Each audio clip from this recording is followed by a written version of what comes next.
क्या नाम है बेटे तेरा? पायल। जोर से बोलो। पायल। पापा का नाम? नितिन। कहाँ रहते हो?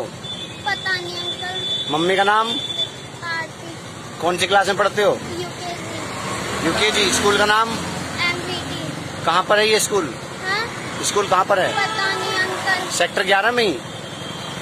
हाँ मेरठ में। मेरठ में? मेरठ से तुम्हें नहीं यहाँ नहीं वो क्या बोल रही है, वो क्या नाम है?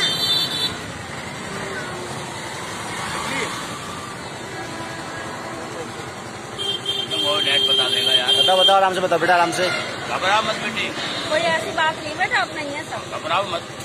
बच्चे, अब नहीं है घर सब। भेज बेटा, घबरा मत।